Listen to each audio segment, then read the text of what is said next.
Pipe Network presents. On this episode of season 4, let's talk. Say you wanted to add, an inch to your biceps, or you wanted to increase your bench press. If you train for 6 months, that will increase, and that's you literally evolving as a person, as a human, physically and mentally. So yeah, I think is if we're going back to what you've said, it's really just about the reason why the soreness was a bit of an addiction, because it's as a testament to the hard work you've put in, and yeah, yeah.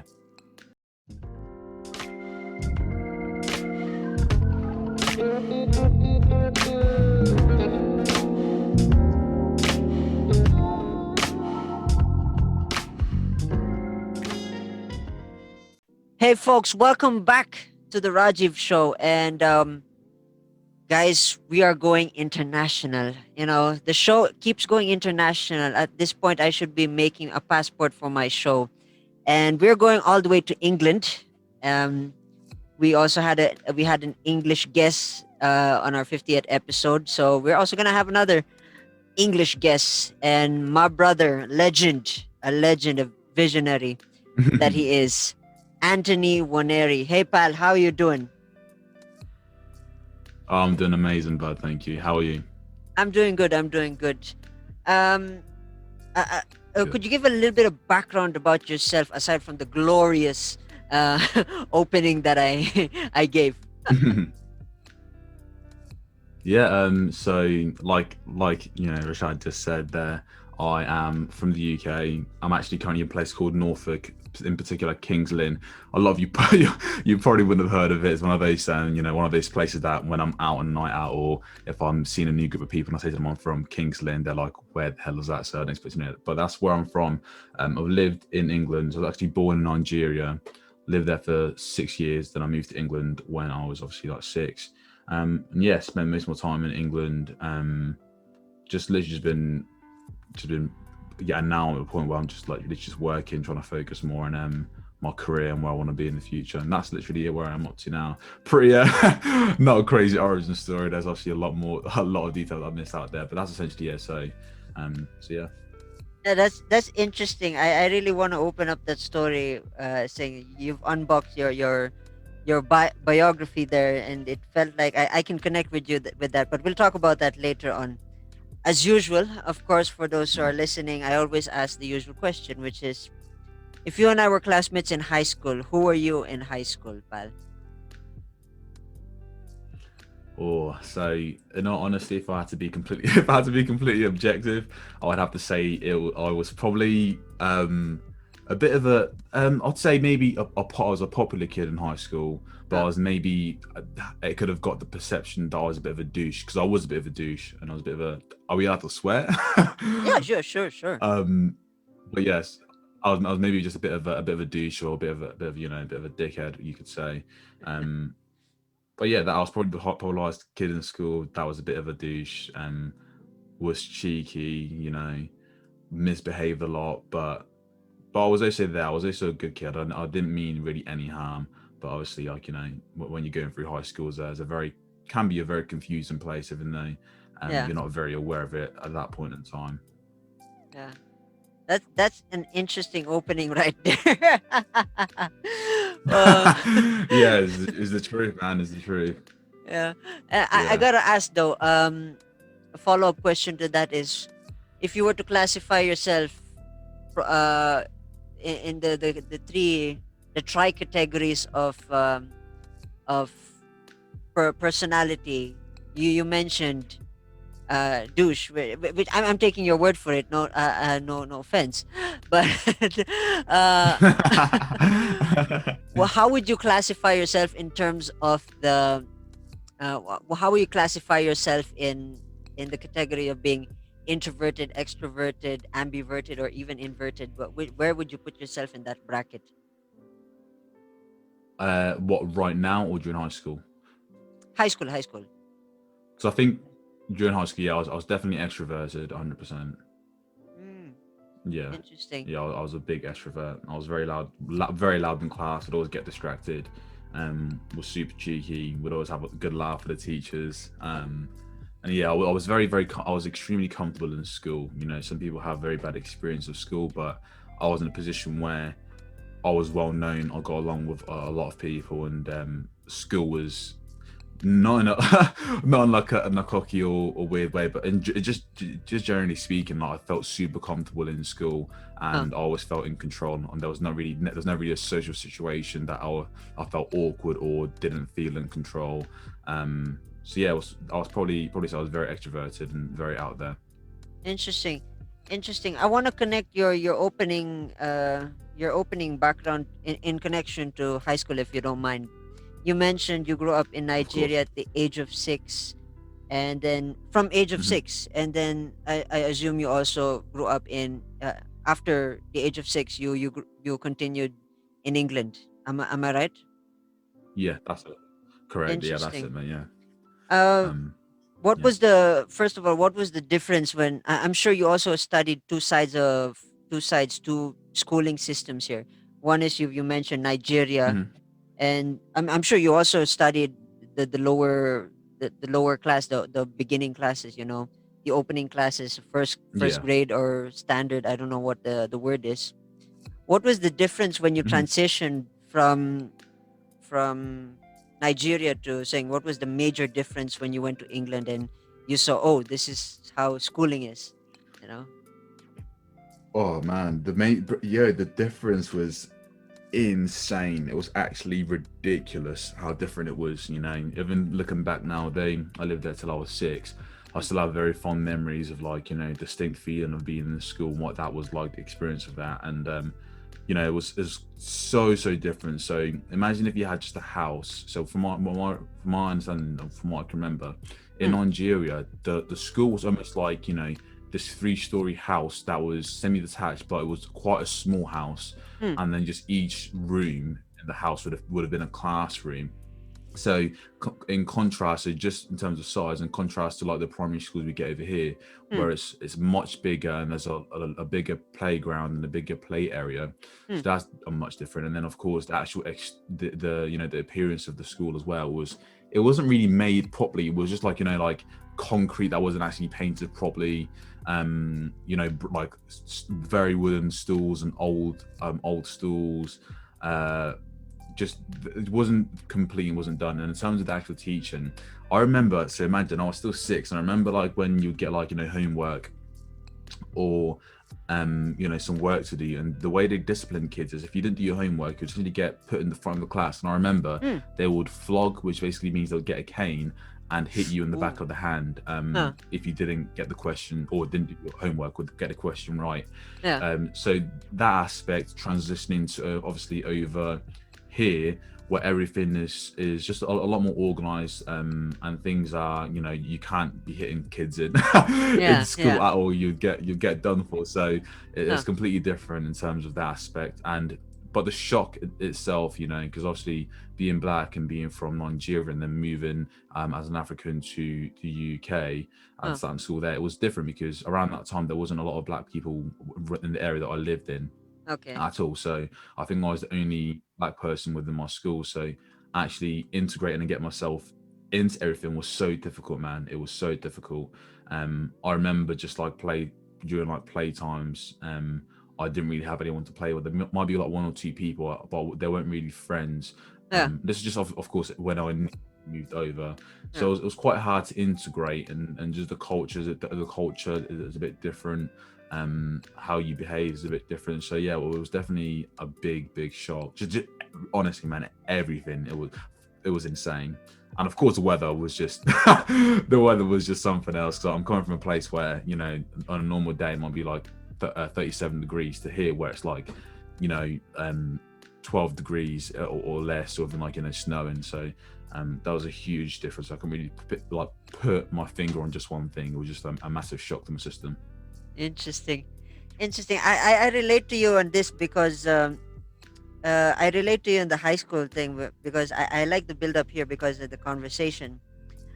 Um, for those who, of course, know my story, I grew up in the Philippines, and then from the age of 5, 2005, I went to India, and things things were much different.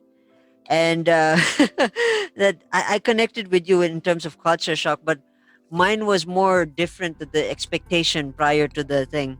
And I still remember Yeah. when you said we used to get caned in the hand. You used to get caned in the hand. We used to get caned in the knuckles. If Hmm. I could recall in high school, it was either you would do like the Yeah. sit-ups, you would do squats. You know, when you're being punished, you'll either do squats and then sometimes you'll even be standing outside of the classroom. I remember that, but that was in high Yeah. school here in India when you missed out some homework and then uh, you couldn't finish your homework. Usually standing out is more like you're chilling out in the. It's more like a thing. It's like a paradise Yeah. than Yeah. thing. But yeah, a short story about my life is that yeah, like as mentioned, I grew up 5 years old. Um, I here in the Philippines, it was much more different. And where I grew up, the system. There was an inbuilt system of education, but life was different because of the language, and then it was really Mhm. different.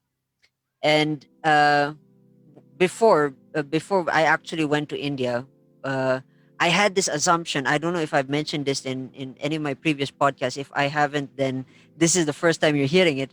Is that I had this presumption of um, of what high school life was going to be in India. Granted that I'm a cinephile, and I love movies, and there are Yeah. days where Yeah. we watch American movies, so we kind of like believe that's the standard of the educational system. Probably that'll be around the world. When I was coming to India around 2006 or something, was settling in already. I assumed that was going to be the system, the locker room, the bulletin boards, and Yeah. then, uh, but it was different. There was none of that was going on. That's the kind of funny part of it. So yeah, the expectation was Yeah. an epic fail. It's not. It's not. I Yeah. mean, It's not what it's made out to be in the movie.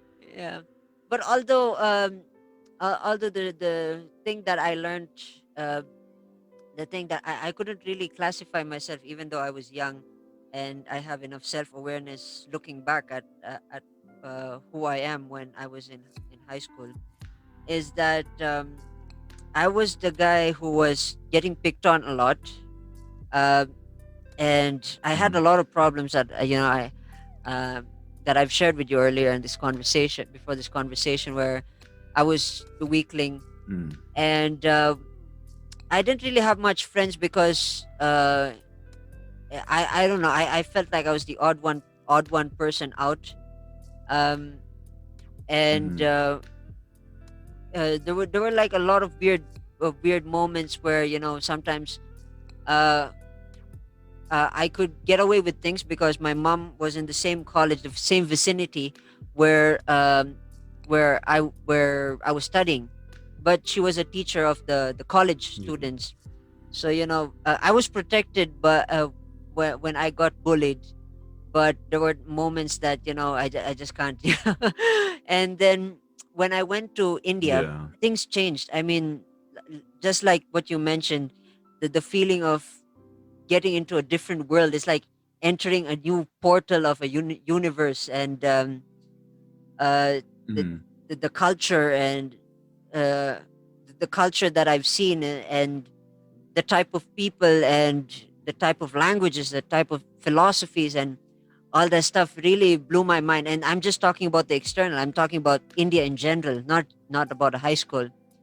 And when I Mhm. went to the high Yeah. school, by luck, my aunt was the teacher, teacher of, I think she's a teacher of biology. So, yeah, it's the same situation like Wow. mentioned with my mom. When I get bullied, I can get away with it Yeah. because my aunt is one of the instructors. But those are the things.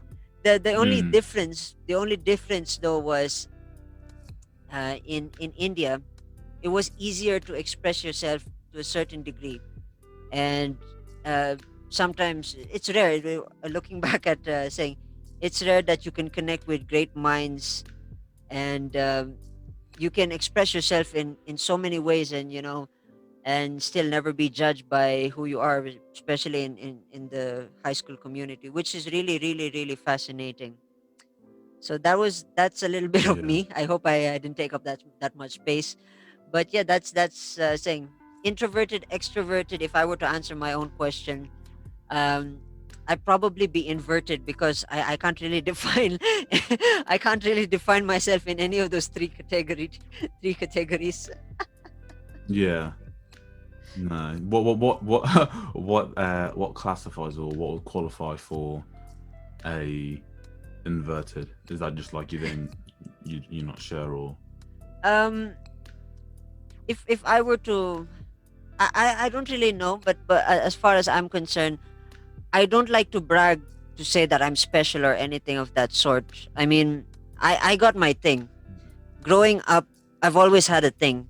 And of course, I in our conversation, of course, I'm also gonna ask you what's your thing later on, in terms of contribution to society. Because for me, when I was young, this story is always in repeat in my head every time I get introduced. Is that when I was young, I had this knack for drawing.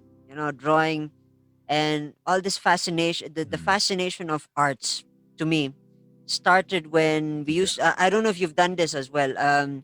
If you had a coin or a quarter or something, you put that you put that behind a paper, and then you Oh, start tracing it with a a pencil. paper and then you rub over it. Yeah, Yes, man. Of course. those were the That's times yeah, that's when, crazy you mentioned that. yeah, That's such a that fun was one. the time when my fascination for arts began. But I don't really remember what circa that was. And I think that motivated me to just keep doing. And then I met when I was in high school. um I remember there was this artist who, I was exposed to the high school stuff during my high school stuff. I don't know if you grew up with the same channels, but we grew up with the same channels. I used to watch Ghostbusters Extreme, the Cartoon Network. uh Yeah. Ghostbusters, what's the other ones? Johnny Bravo, Looney Tunes. Oh, I like Johnny Bravo. That's jokes. The Johnny old Bravo's jokes.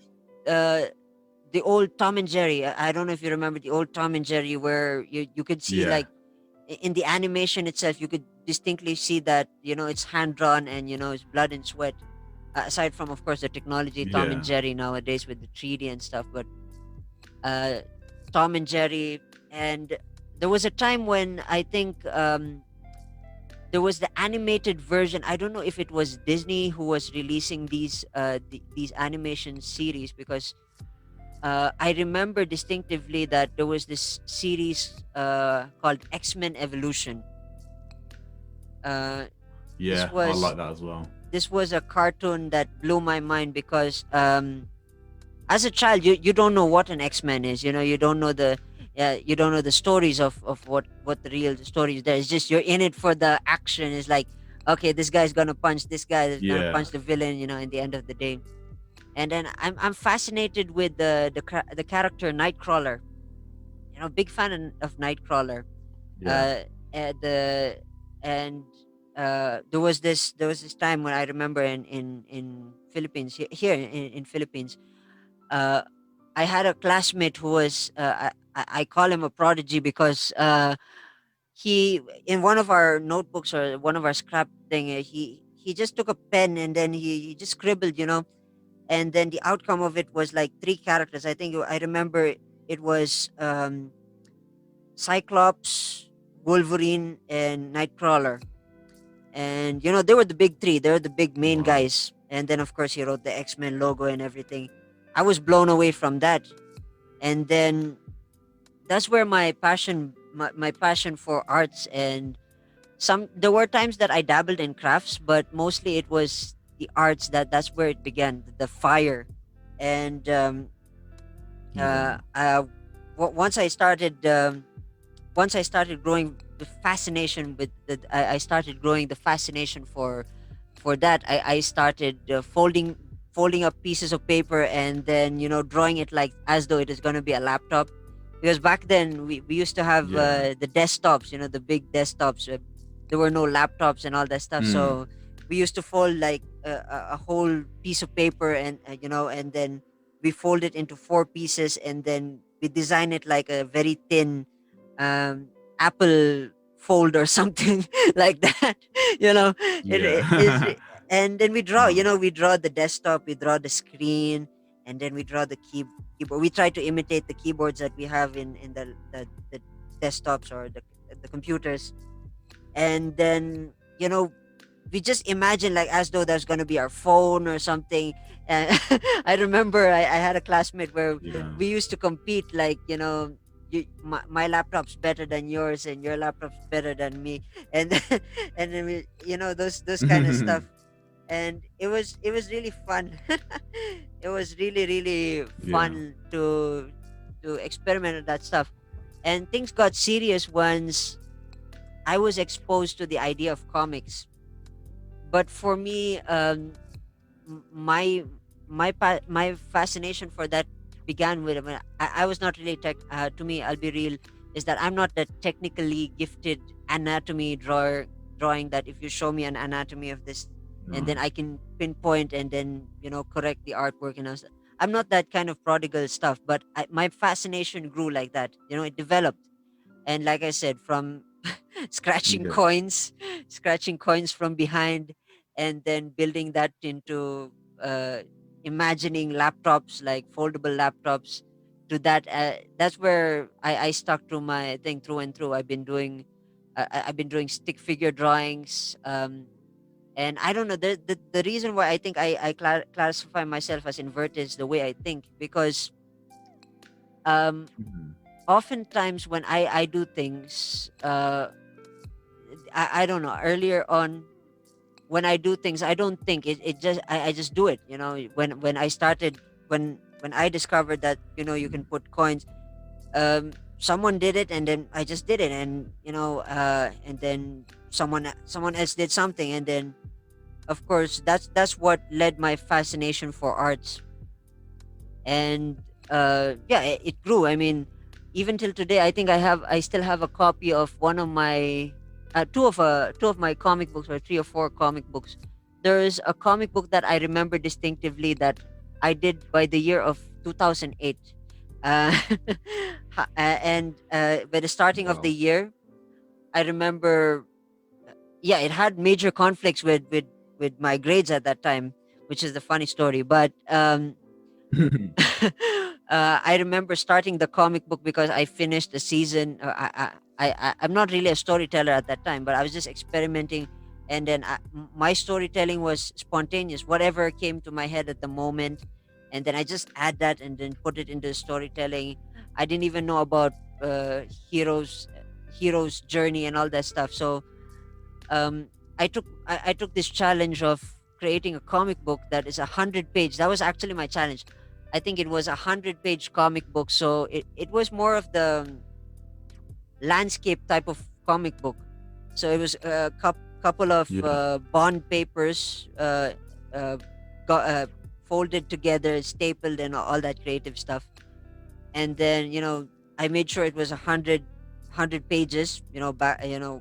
And then I did that, I think, throughout the entire school year, or that entire year, if I could recall. And I finished it by the end of the year. I mean, I remember the victory lap that I had. I haven't shared the story, which is interesting. I remember the victory celebration that I had once I accomplished my comic, because once I was finishing that up, I remember it was 5 a.m. in the morning, and at that time I didn't even have the Apple Android stuff. So I had a phone that had the built-in radio, and I had some headphones and stuff like that. And right after I Oh, was done, I was just waiting for the sun to come up, and it was 5 a.m. in the morning. It was really fun. I was staring outside the window, and then yeah. But yeah, that was so that's where my love for arts began. And it's still wow. I still have the fascination for arts. With anything I do, I have to make sure that I try my best to be as perfectionist in terms of execution, because I think that is where that's Yeah. where my weakness is. But that's also the case of an artist. Sometimes you get things wrong, and most of the time I get a lot of things wrong, especially uh, uh, majority of the stuff that I do with graphic designs. So yeah, Yeah. that's my story and my fascination for arts. I want to ask you, pal, That was high awesome. school, high Yeah. school and college. I'm sure when you came to England, you came to UK to the UK. Um, where Yeah. UK.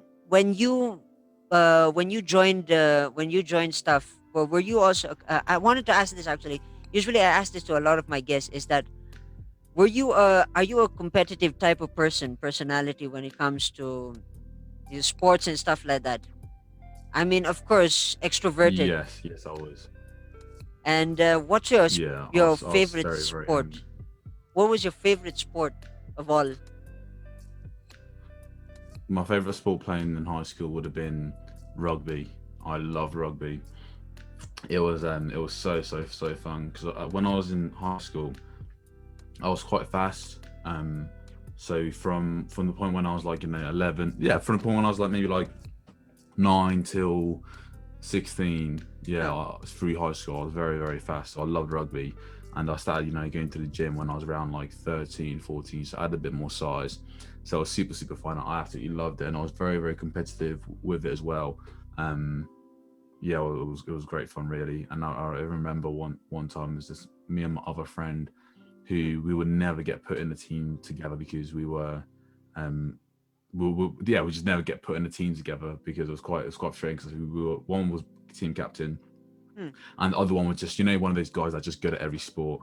So he was one of them, and I remember even though we were so close friends, we would never get put together just for that reason, which is so frustrating. But yeah, so to answer your question, I was very, very competitive.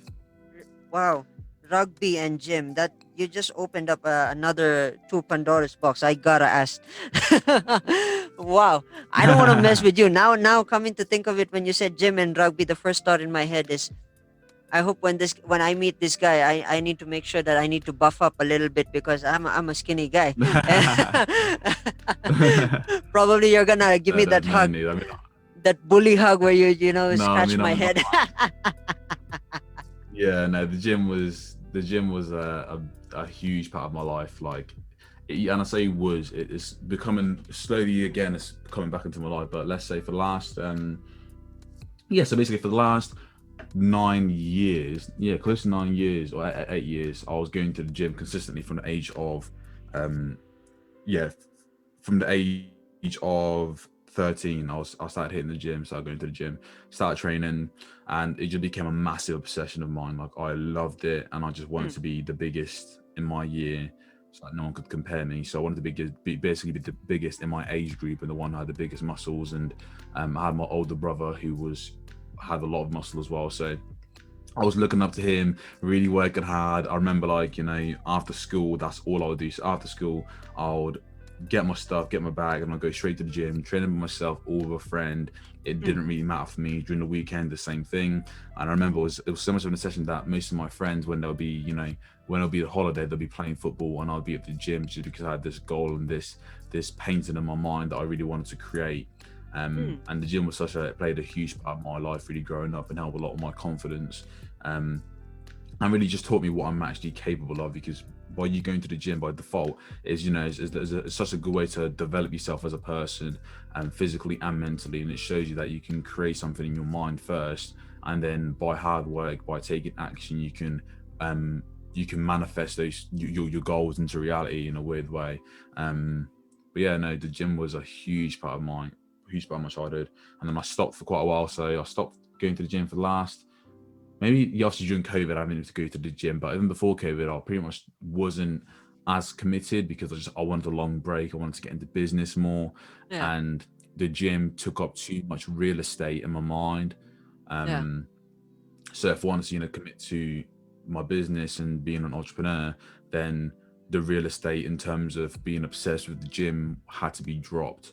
Yeah. So yeah, but now, because I've had like a year and 6 months, pretty much not really going consistently at the gym.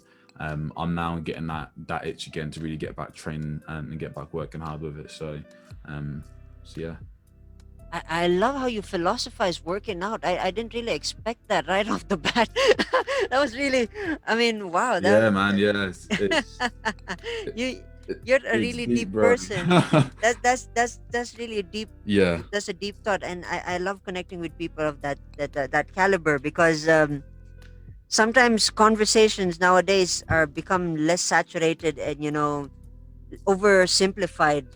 I like those thoughts where yeah, conversation. This is one thing I love about human beings, but especially people that I could connect with, is that I love people who yeah, have this sense of questioning everything, and by the end of the conversation, at some point, you go back home, and then you're having that conversation with yourself. Yeah, maybe what he said in this half of this conversation was good, and then it's like you're debating with yourself because of the points that you yeah, proved. yeah. It's really really fascinating. I love your energy. I love your vibe here, and I love this conversation. Thank you very much. But before we transition to the business that you mentioned, um, I also my fascination of gym came at the experience of it. But of course, before that, like before joining the gym, um, I want to share this Yeah, because since you mentioned gym and sports, um, I like I said, I mentioned I'm a skinny guy. I mean, probably if you were to meet me, you can pack me up in a suitcase and then throw me up like one of those guys with luggage, throw it in the airport and all that stuff. You don't need to pay for the ticket. You can just be in the luggage, right? The stuff you can just pack me up. And earlier on, well, this was during my lost years, and the reason why I'm specifying this is there is there was a time where I had this intimidation, and Mhm. then it was the intimidation. I had this that was the first thought in my head when I joined. Actually, was that I was really really scared because Yeah, the what ifs, what if the big guys bump into me and all that stuff. Those were I used to overthink this, and then I remember because I was with my dad yeah, at the time um where when my dad said, you guys just go, don't think about it, just go, and all that stuff. And then I often thought, why not, let's try this, why not? And then the first time I hit the weights, as usual, when you start out, you start out with those light weights, at first, it's like, why are yeah. you giving me this? The ego kind of thing kicks in the first week. But Mhm. the first day is, it's humble, honest. You just go into that, you know, instructor is gonna give you do bench press, the basic stuff, Mm. bench press, pull ups, and all these whatnots, and then yeah, and then Yeah, the very next day, I kind of, it's kind of weird, but I kind of enjoyed the the delay onset muscles, or the DOMs, as they say, which is really yeah, yeah, interesting. And I think that yeah. became like Yeah. my addiction after some time when that thing started leaving my body.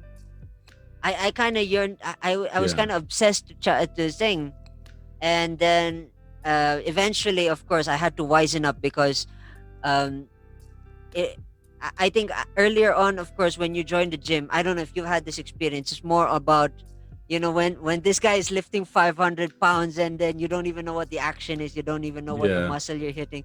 You want to go there and then Yeah. let me try this out. I want to see this guy's big. Yeah. Let's play. 100%. Yeah.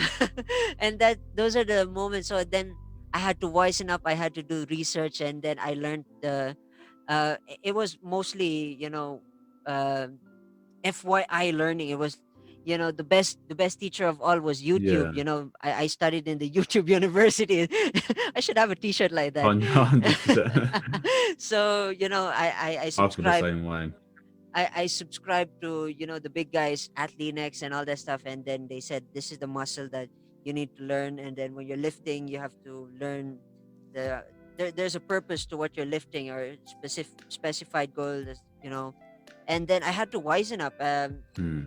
The more I wisen up, yes, I could admit there were like a lot of stupid moments where thing, but then where there's stupidity, there's experience. I'm sure that you agree with that, you know. Yeah. And yeah, it was fun, but that um, chasing the dragon feeling that I have for chasing the dragon feeling that I have for that, that pain. It was kind of, it sounds weird the way Mm. I'm saying it to myself, is that I chased pain. It's kind of weird, but it's true to myself that I really do. I do really miss that, It's true. especially. Well, Yeah, yeah, you're saying. no, 100%, man. Yeah, no, like with the gym, that is what it is. It's a strange, it's a very strange like space that you go into. Like for me, I was the exact same where the pain felt nice because I think it's just more so the pain feels nice because there's a sense of accomplishment. You Yeah. feel like you've done the work that you're meant to be doing. You've actually put in the hours, you've put in the reps, Mm, you dedicate yourself to the gym. And I think the gym, for anyone. So if you're listening right now, if you don't believe in manifestation, or if you have self confidence, I would highly recommend going to the gym because you have proof, clear proof of what you're capable of, and not in terms of what the other guy's capable of, but in terms of you set yourself a goal and you're able to hit that goal 100% if you devote yourself to that. And I yeah. think because I started so early on with the gym, I was able to set big goals, Yeah. accomplish them just through hard work, perseverance, and it taught me a lot about sacrifice. And if you have huge goals, what's required for you to give up to attain those goals. Yeah.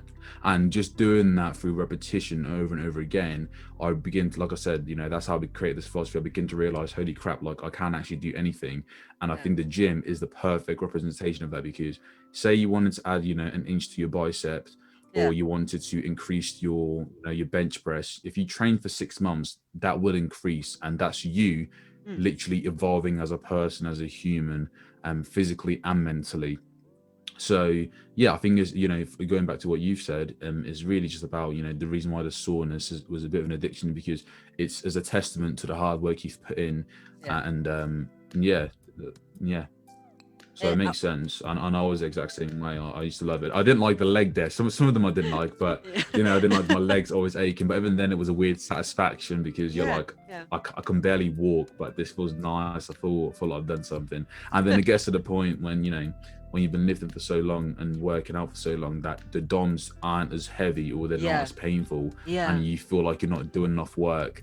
So that's a weird thing about it. When you don't get it, even though it's pain, when you're not in pain, you feel like I haven't done enough. Yeah. What's going on here? Something is lacking and all that stuff. I do agree with that. But before we get into the break, I actually wanted to share a funny story of leg day. This was, I don't know when the story thing was, but I could recall this as though it was yesterday, because everything that I do remember is almost yesterday. um, Yeah. there was this instance where once I started building that obsession, around 2009 or something. That was my first visit, if I could recall. Yeah, either 2009, 2008. I visited the Philippines for at least a month, and then I was still in that, that gym phase. I need to have the gym phase kind of thing. So I was looking Mhm. for gyms that were nearby the city at that time, and then I found this gym, um, somewhere near the marketplace, with just a couple of miles from the marketplace, just walking distance.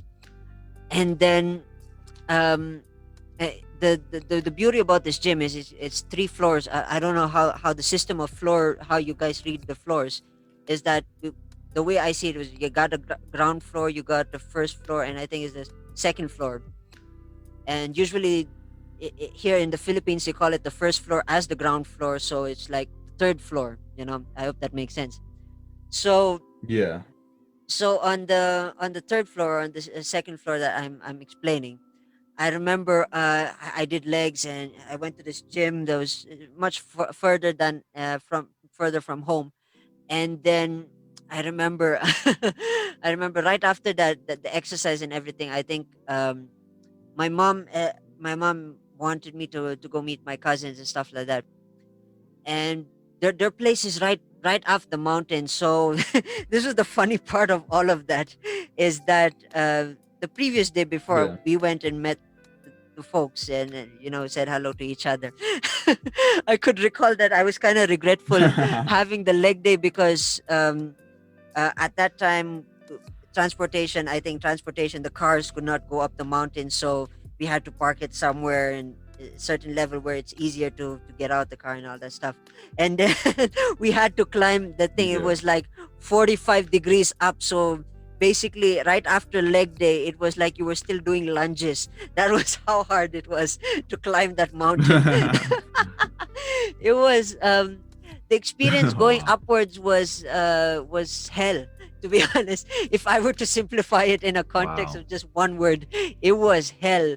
um because that day the previous day, I did everything, lunches, squats, you name it, I Yeah. did it. And I had to put in the work. The previous day, or it was the day, I don't really Yeah. remember exactly what the day was, but yeah. And then and then that was just it was crazy, I swear. It was one of the those worst experience, because the enjoyment that I enjoyed was walking back down, because it was like you were skateboarding a ramp that was going downwards. That was much more easier.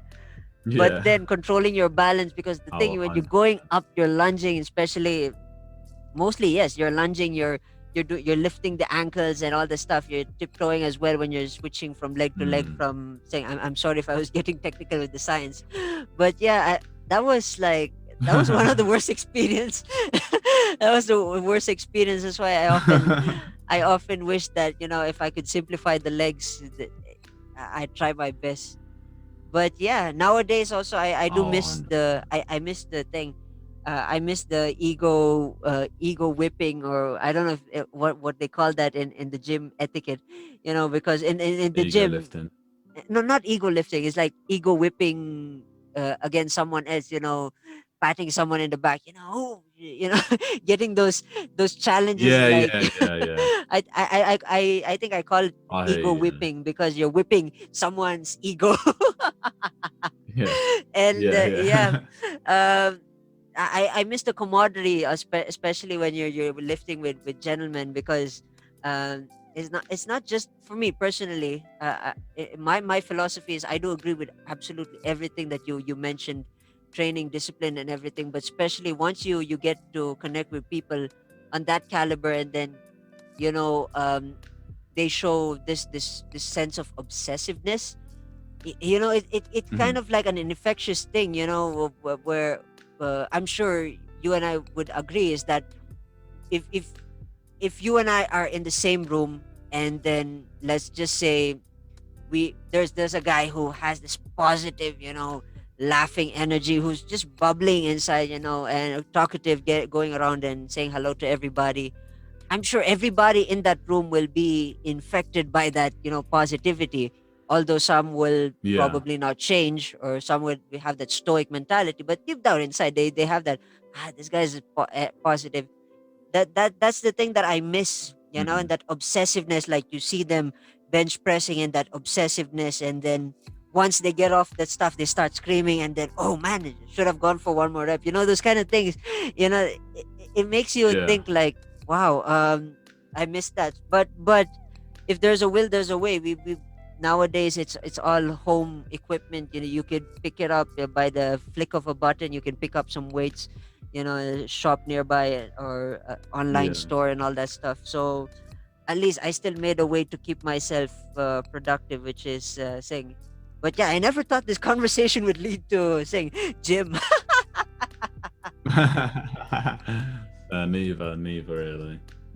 So of course, we're gonna before after the break, we're gonna talk about the stuff that you mentioned.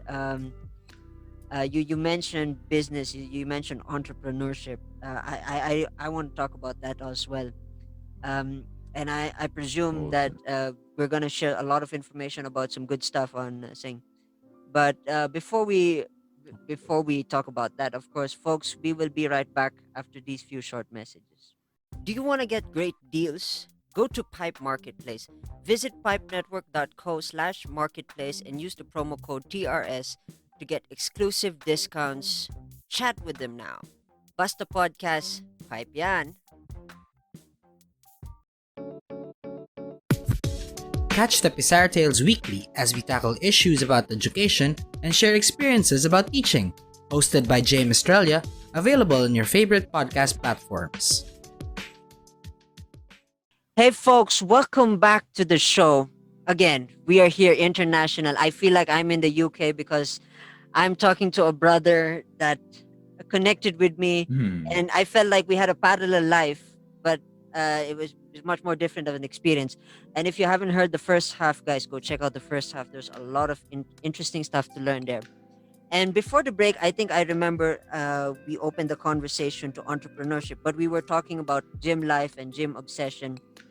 Pal, I gotta ask you, transitioning from gym to sing, all the stuff that you learned in the gym, did you manage to transition the discipline, the training, the work ethic when you started your own business? That I hope that was a good opening for a business conversation here. No, that was perfect. Yeah, no, 100%. Yeah, I think so. I think it's strange though because the transition was it wasn't as evident to me.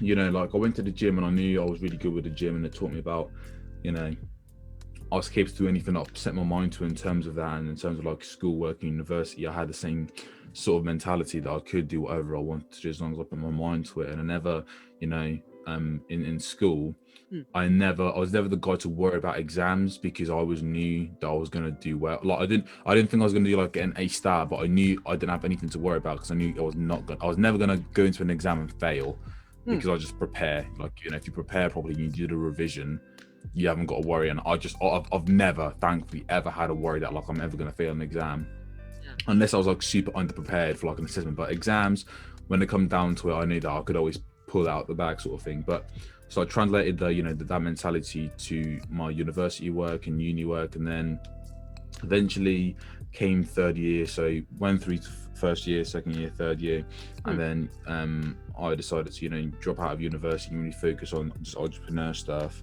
And the transition was difficult, but it was also good because I had that mentality, I had that work ethic. But it was more so, I mentioned to you earlier that going to the gym took up a lot of mental real estate. And what I mean by that is when you're working hard and at the gym, you're constantly obsessed about it. You think about it, you breathe it, you visualize yourself at the gym subconsciously. So you having to transfer all that data for the last 7 to 8 years, and transfer that over to the gym was something that took some time, but and it's still a work in progress. But I do think that I am working extremely hard, and I'm very proud of myself, to be fair, with what I've been able to accomplish. But I'm also very aware that I've got a very, very, very, very long way to go. And the same mentality where with the gym, you're not going to instantly become massive, or you're not going to instantly be the strongest guy at the gym. You have to have a long-term mindset, know that your goals will take time. So that trained me when now being an entrepreneur and being a business owner, it trains me to accept that I'm going to have to go through a lot of strenuous hard work, a lot of tedious work, and I'm not going to get rewarded for the next 6 months, potentially a year, for my hard work. So just strangely for that, really, I think the gym has definitely trained me to think a lot more long term and recognize that delayed gratification is a thing. I just have to keep myself focused, try to keep myself present, which isn't always the easiest thing, but just knowing that it will come, and things are going your way, even if it feels kind of bad. You are going to get your downs and your ups and and your peaks and your valleys, but just pushing through that and pushing through the pain, and actually recognizing that your character is being built because of because of the setbacks, because of the pain you go through. So that's definitely helped me tremendously.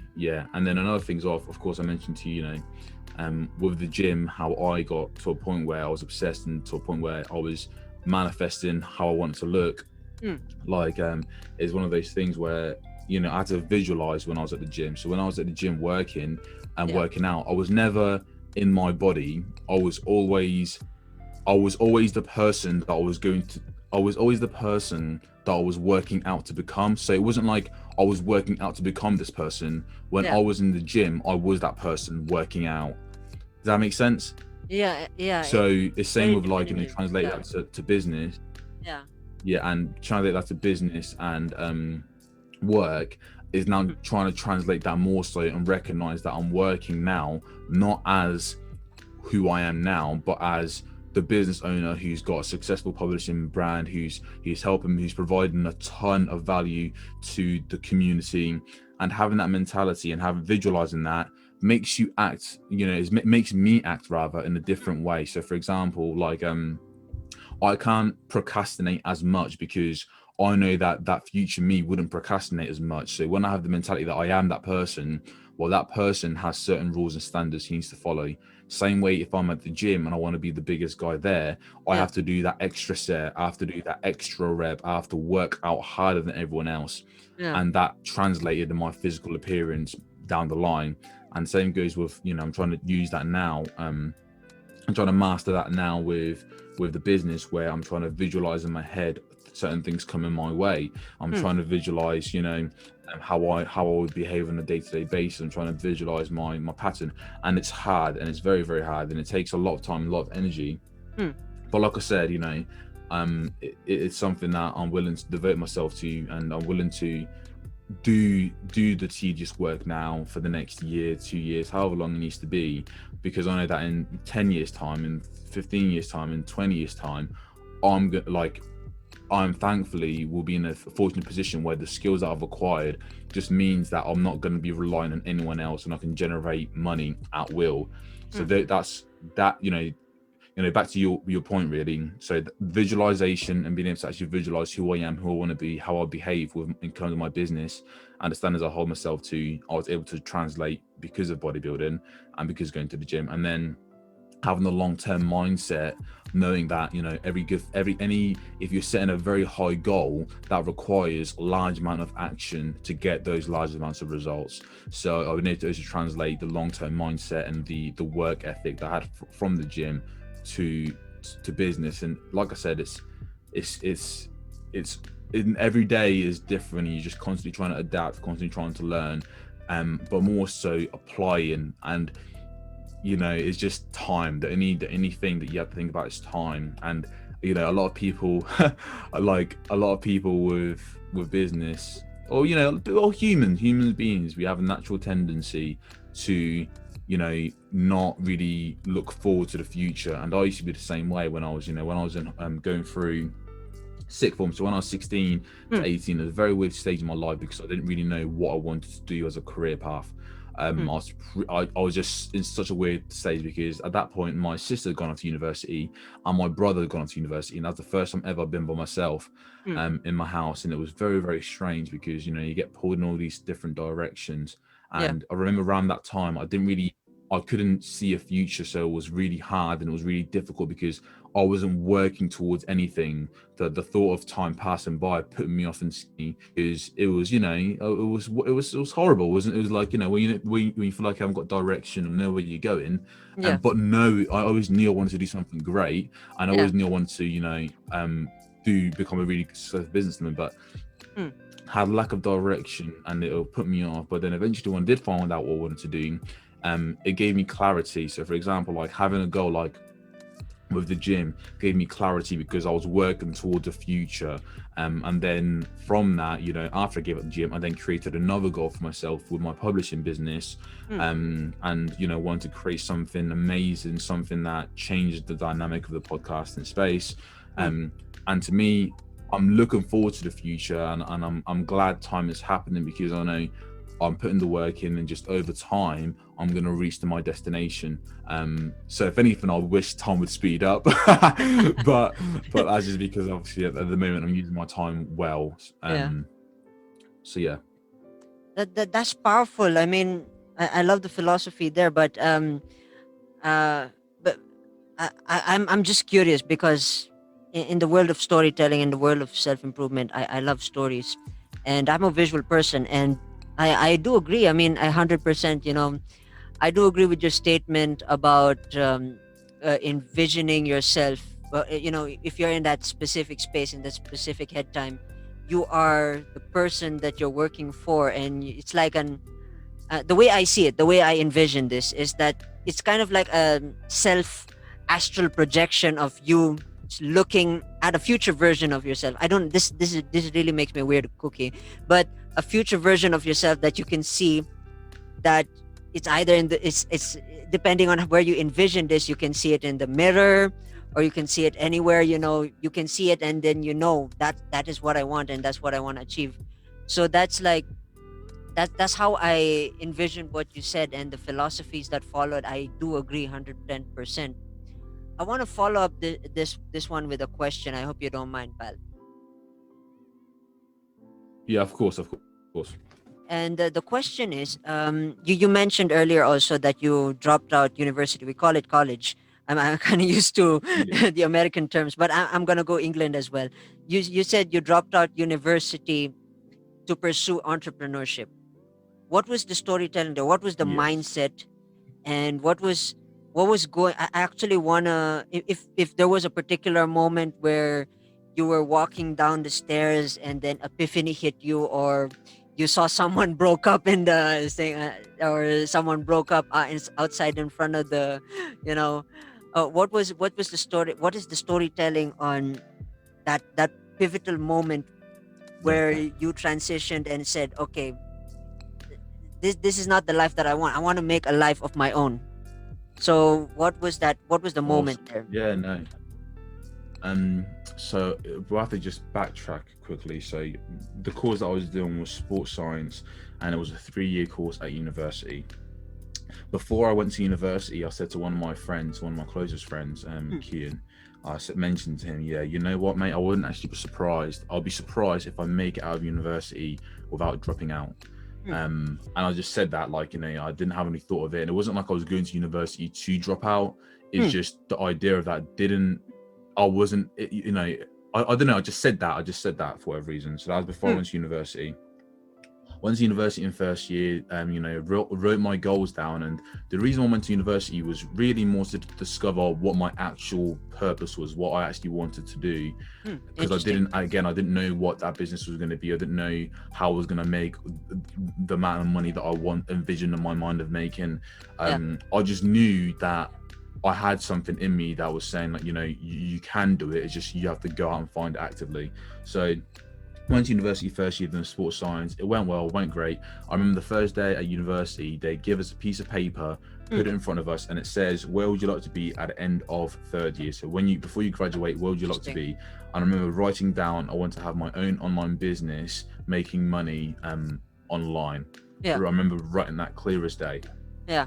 And then, fast forward the first year, me and my friend just dabbled in a few things, but nothing really worked out. Did a bit of drop shipping and did a bit of and this nearly got into this pyramid scheme, funny enough, but we thankfully we weren't able to get into it because we didn't realize it was a pyramid scheme, by the way. We just basically were young, we were deluded, Yeah. and we sold this dream. But anyway, skip that. And then second year came along, and at this point I was a bit like, why am I at university? And it's probably good to mention that my friend, who's now my business partner, Tig, he also went to university with me as well. He went to university studying maths, and then he gave up maths to do music, which was his passion. Yeah. So I thought that was really cool, and I thought that was super inspiring. Went into second year, and when lockdown happened in it was April last year. Yeah, April last year. Yeah. I remember at that point I was really thinking, why am I at university? This doesn't seem right. Like, I want to be a business owner.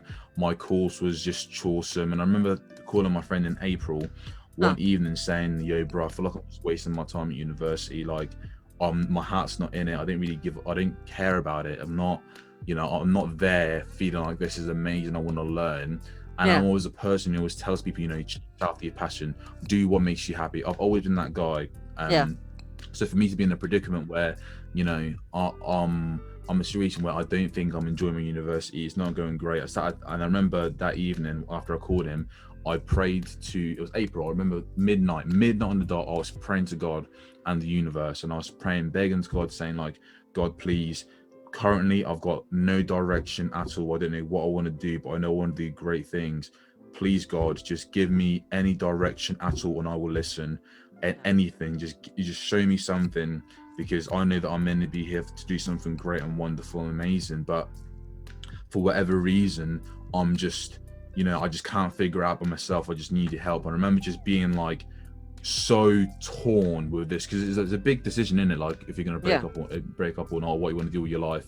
I remember that was the breaking point. And imagine this, bro. After I prayed, I went on YouTube to type in some law of attraction motivational video, listened to the first one, and then an ad played at the end of the first, which was essentially this guy saying, hey, there's this new business model online, and no, you're probably a bit skeptical, but honestly, I promise you, it's going to be something that blows you away and you haven't heard of before. And no skip ads straight away, but this, for whatever reason, it just caught my attention, caught my eye, and I was like, you know what, fuck it, let's just take a look. Listen to it. An hour and a half later, it's like nearly 2 now, and I'm in this webinar that's been going on, explaining to me what this business model is, publishing, how it works, how to make money from it.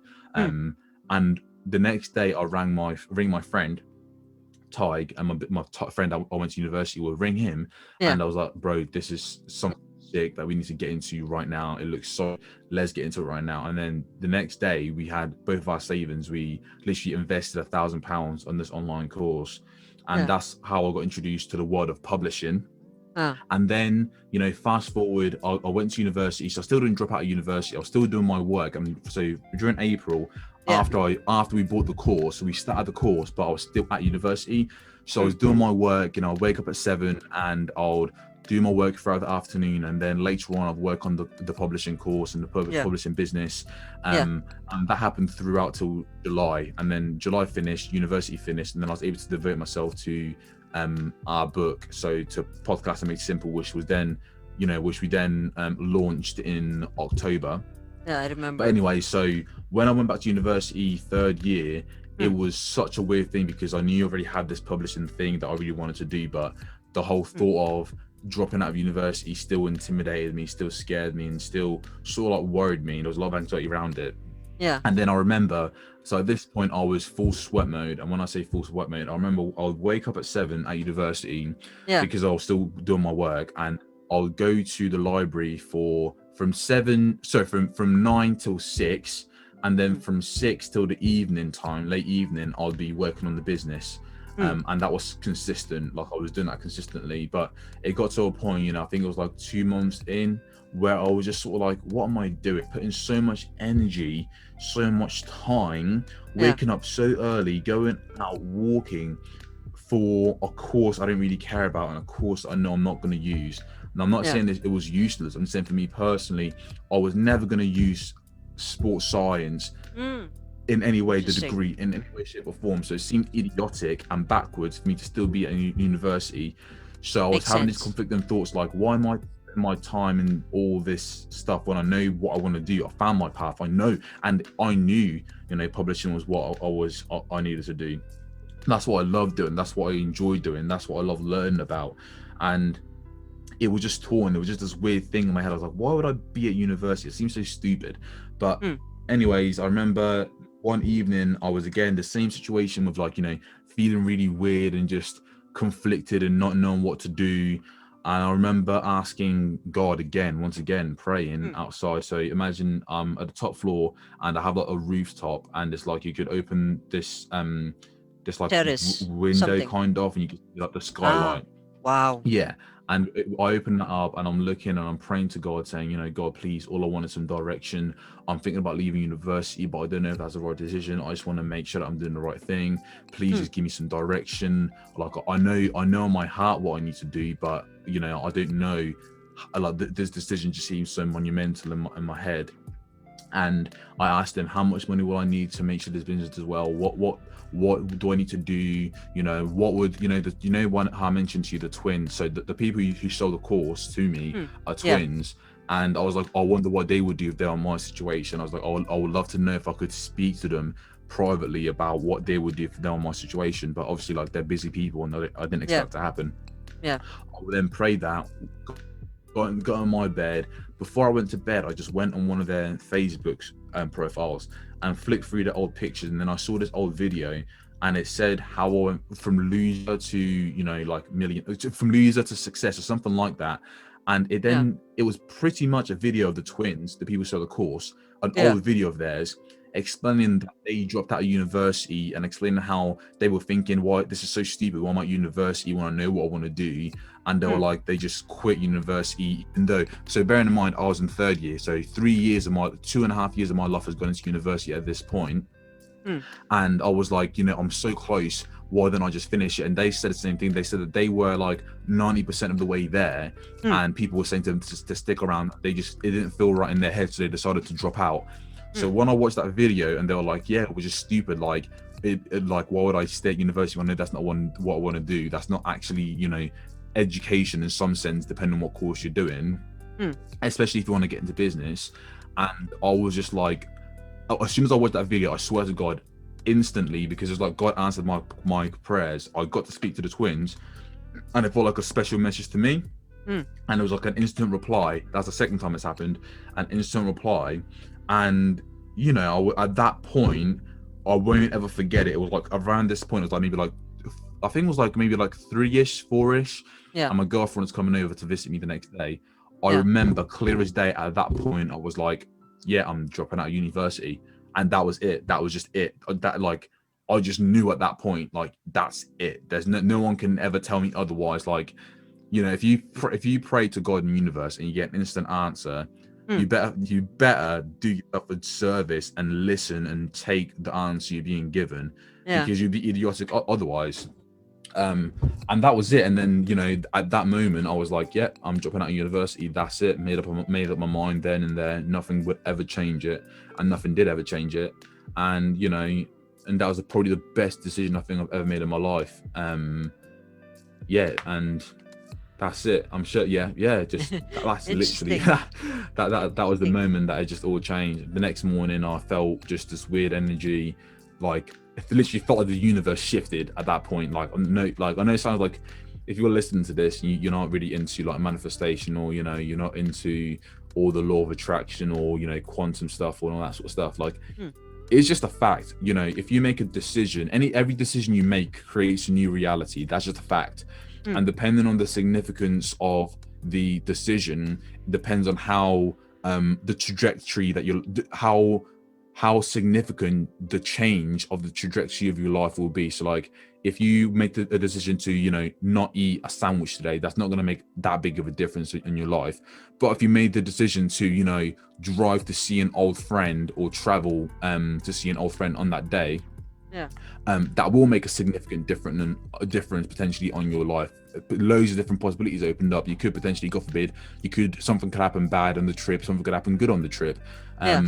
So yeah, like one of those decisions where when I made that decision, I felt, quite literally felt a shift in my paradigm. Does that make sense?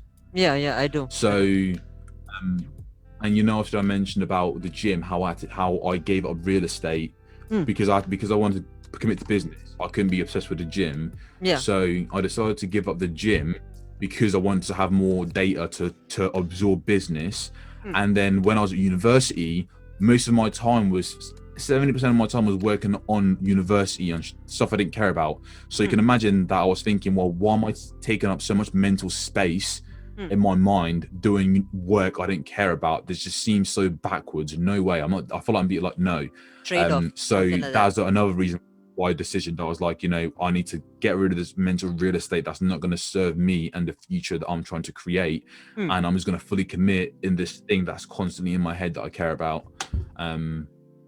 Yeah, and that's it. And that's here we are, you know. Powerful. It's here powerful. We are, what, 8 months later. This is really powerful because if I can relate this to my feelings, if I could relate this to the story that I told you about being in the gym, I think it was the similar experience, but for me it was more of the feeling of realizing that you're there in that moment. Because the way I feel it, the way I heard it, it was the same feelings, to be honest. It was the same feeling, but not the same storyline. When I started the gym workout, I mean, there were countless hours, countless nights I sit down with my dad saying, tomorrow I'm going to the gym. And then tomorrow I'm going to the gym. It's like it's like I'm trying to at some point it's like, am I trying to con myself into believing that I'm going to the gym at some point in my life? And then finally when I took that thing and I Yeah. took the oath, and then I took the oath to myself and I said, I'm gonna go to the gym. And then I went to the gym, and nobody gave a shit about me. To be honest, nobody gave a shit about me. I was scrawny. Yes, I was scrawny. I was thinking someone would elbow me in the eye while doing bicep curls or something, but none of it happened because everybody had their business. And that moment when you take that, I feel I was actually there in that moment with you when you woke up and you realize that sense of, okay, I'm here, what's next, kind of situation. I kind of have that, like, I'm there. Of course, for me, when I learned, I was paying attention to, okay, I have to put this is how I put the weights, this is how what I need to do, this is the basics. The guy was there, the coach was there telling me, okay, this is what you got to do, that's what you got to do, everything, bada bum. And then, and then he left me after that. It's funny, after the first set of DOMs, he left me. It's like, you do your thing, I already gave you the basics, you just do the basics, put it up. And then he didn't even tell me what month he didn't. And then all of it was like analytic, like what you did. You went to the University of YouTube, where you didn't even pay a tuition fee. And then I just went there. And then coach Jeff Cavalier gave me the information.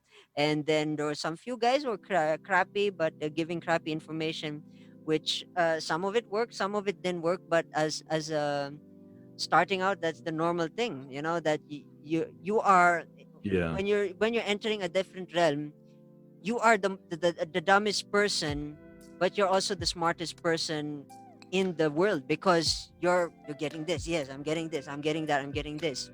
It's just how you collect the data and the information is up to you. So that very, Yeah. very powerful. I'm really blown away, and I'm proud of the fact that you've taken the initiative, which is that is like merely the first 10% of a startup. That is like, many people screw that up. They don't really they don't really acknowledge that. Some people don't even acknowledge that even if they take the leap, they're automatically, oh no, I need to switch at the first very second, the very minute, the very hour, sometimes the very day. They switch and they back up. And for you've spearheaded it. Yeah. And here you are having conversation with the Rajiv show, which makes it, a treat for me, as an honorary treat for me to have the conversation and for you to Thank share you your very much. story. Very, very powerful, brother. I mean, this I do not know what to add on to that, because I'm a believer.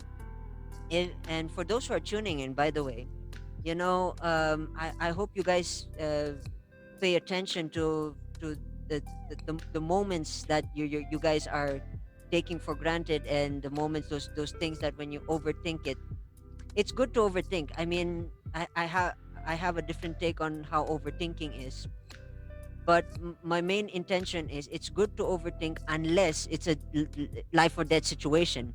Because of course, you cannot Yeah. really, but the life or death situation, you can't you need to overthink it when someone's giving you a deal and all that stuff. But yeah, I've deviated from the main point of overthinking. My philosophy of overthinking is, you want to change your life, you have to sit down. You have to sit down either with yourself, um, whoever it is that you believe in.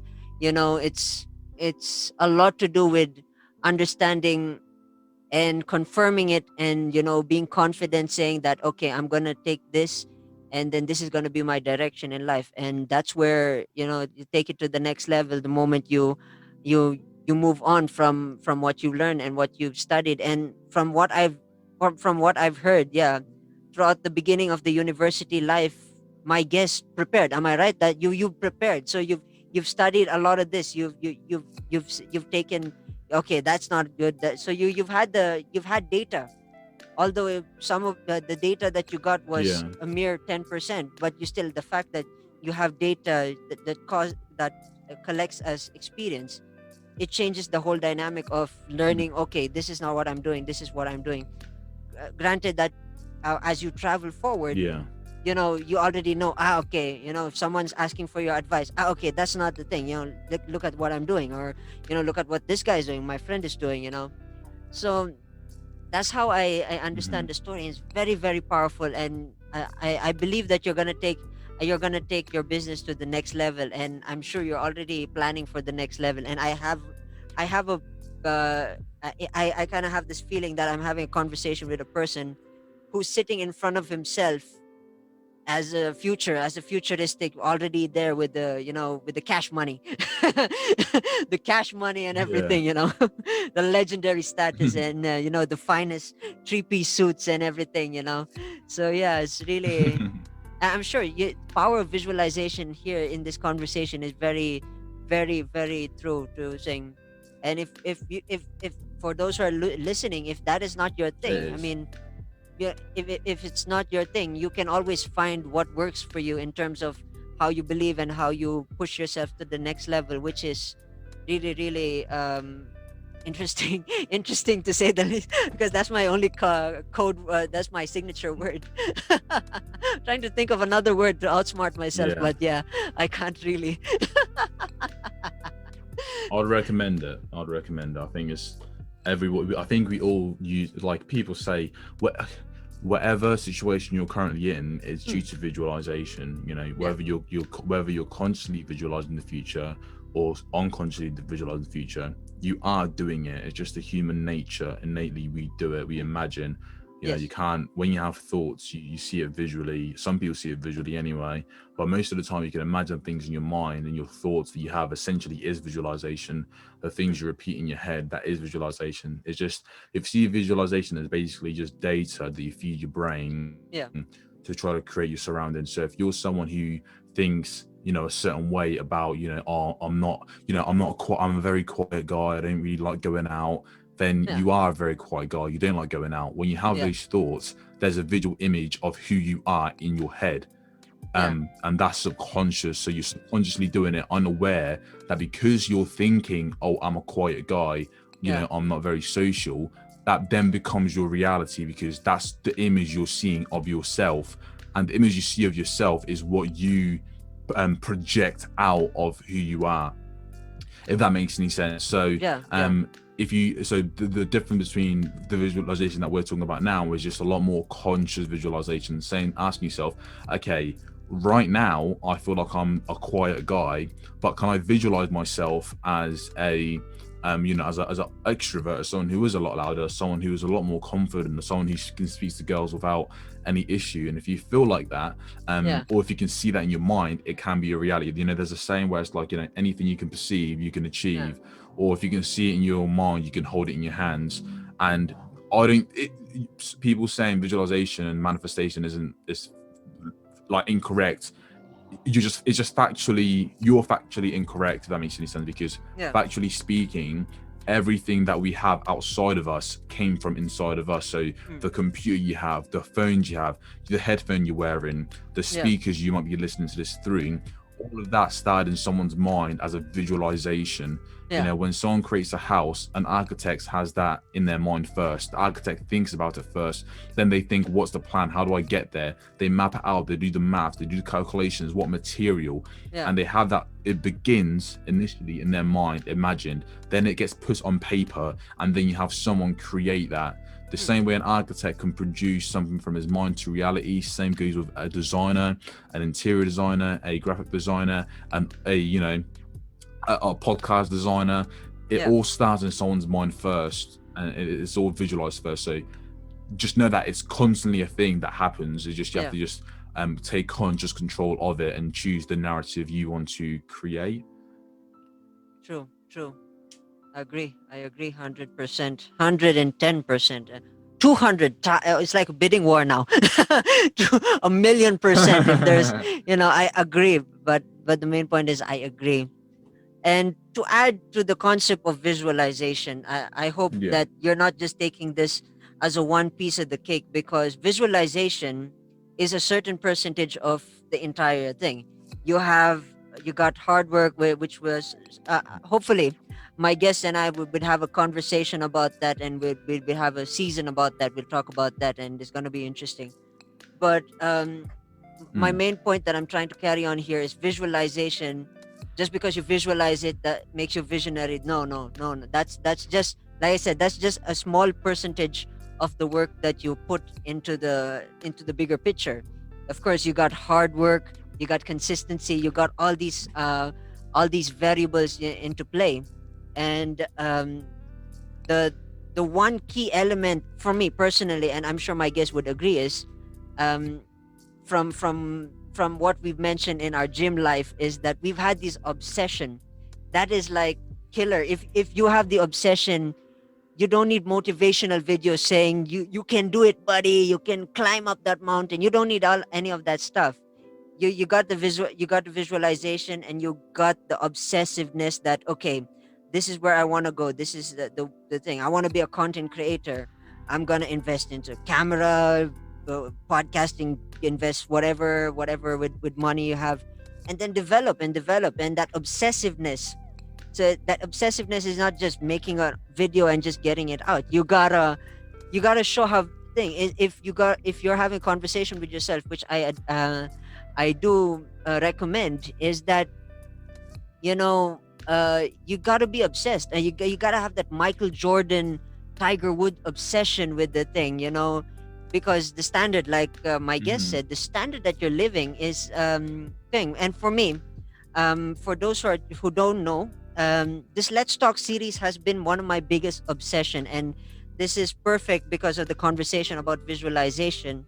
This Let's Talk series is one of my super duper mega projects that I've envisioned in the span of 2020. And my obsession with the numbers now is like, I really want to target 65. And as of now, in our conversation, I'm sure my guest is already up to the number 58, and we're still pushing. I mean, through the entire year of 2022, 2021, I've had the obsession, and I've never skipped a beat. I am not bragging, so if you guys mistake this idea for me bragging, it's up to you. But for me, I have been obsessed. I know who I wanted as my 50th guest. I knew who I wanted as my first guest. I knew who the people I wanted to, and of course, I also knew my guest was going to be a part of this conversation, because he reached out to me and we just struck up a conversation. And that's the main point of visualization. And being grateful for where you are, also, that's also one more thing. Like I said, no matter what you believe in life, you do you. But in terms of the things that you apply in your life, visualization and obsession, those are, to me personally, I gotta ask you, pal, what is your thoughts? Visualization of obsession, what are your elements that gets you going? Um, I think both. I think visualization and obsession play Yeah, into each other. I think if you're obsessed, you're going to visualize naturally, and I yeah, think if you visualize, you become obsessed. yeah. So it's as a feedback loop. You start doing something, you obsess over it, and because whenever you're not working on that thing, you're visualizing yourself working on that thing. Does that make sense? So when Yeah, you're yeah. so for example, when I was at the gym, I Mm, was obsessed about the gym. I was obsessed about working really hard. Then when I wasn't at the gym, I was visualizing myself working out, being that person. So it's almost like this weird loop that occurs naturally where you're when you're away from this thing for whatever it is for you. Maybe it's music, maybe it's your art, maybe mm, it's fashion, but whatever it is, you know what's pulling you there because you keep visualizing yourself doing that thing. mm. So if you're like a musician and you keep visualizing yourself in stage playing the guitar, but you're just in a bus somewhere, Yeah, then that creates the obsession. Then you start playing, you start getting better, yeah, and then because you start playing, start getting better, you can visualize what that's like even better. So then you become more obsessed, and you so again, I think it's a feedback loop. I think you can't if they come as a pair. Basically, they come as a pair. Um, yeah. I agree. I mean, if we're gonna talk about self improvement, pal, I have a feeling we need to have a season for my thing, and I hope you're gonna come back to the Rajiv show. I really want to make that happen now that you've spoken to me about visualization. I'd hope you come back and we talk with yeah, in depth. We dissect every single philosophy or every single elements, and yeah, that'd be awesome. thing. I like that. That would be interesting. That would be interesting. Yeah. Anyway, to wrap up this conversation, I'm sure a lot of us would love. I mean, some of my guests or everybody listening to my podcast would love to connect with you via social media. How would they find you on social media, pal? So I'm not active. Basically, the only platform that I'm on is Facebook groups, and that's specifically for my community podcasting, podcast marketing made simple. So that if you're a podcaster or someone who's interested in podcasting and you want to just find out, some simple, effective strategies that you can take action on each day to grow your podcast, then that's where you can find me.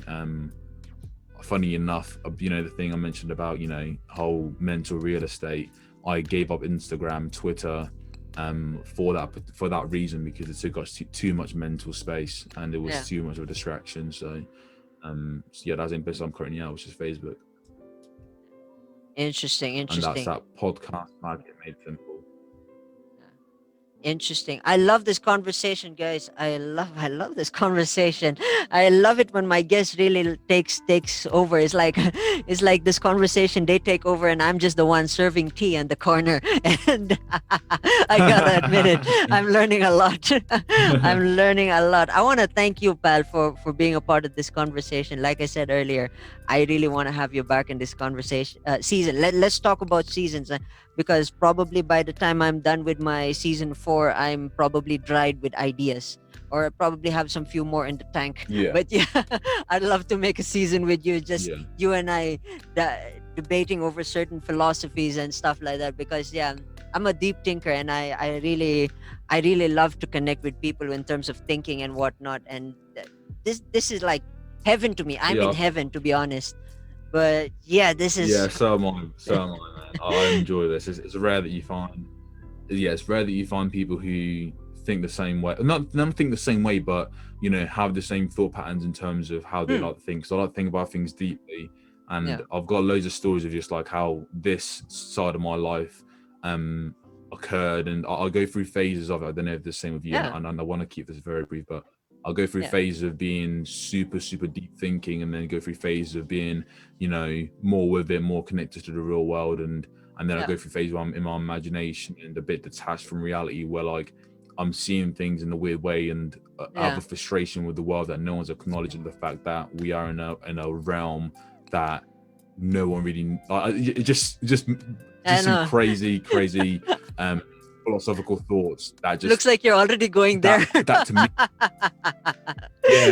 to me seems ludicrous that people aren't speaking about it like at every moment of every day. But I'm sure you have those thoughts where you're like, how are people just not the fact that like life basically like I have a feeling it's like you're already slowly I do agree with you. I don't want to get deep into man, so but awesome. I want to thank you again, pal. I want to thank you for this wonderful conversation, pal. From the bottom of my heart, I'm glad that I've connected with you, and I still want to connect with you even further, and probably take who knows, and we'll do business soon, and anything we can do is like, because you and I connected instantly in this conversation, and I want to say thank you so much on behalf of the Rajiv Show of sharing your story. And you have my undying respect as a person, as a personality, as human. I'm proud of you, pal. And and for those who are tuning in, connect with this legend, connect with him, find him. I'll leave the links in the description. You could go find him, say hi to him. He won't beat you up. He says he's big, but he's big at heart as well. So just connect with him. He won't bite your head off. Thank you. I just want to say to you as well, mate, like thank you. And to the audience listening, support this guy, because he's doing amazing stuff. His heart's in the right place, and I'm just excited to see where you take things. And of course, I'm sure I've talked about what we can do for your show and how we can make sure that you're getting to where you need to be, because you're doing amazing things, bud. Thank you. Cheers, pal. Cheers. Thank you so much. And with that in mind, cheers, folks, and I will see you in the next episode.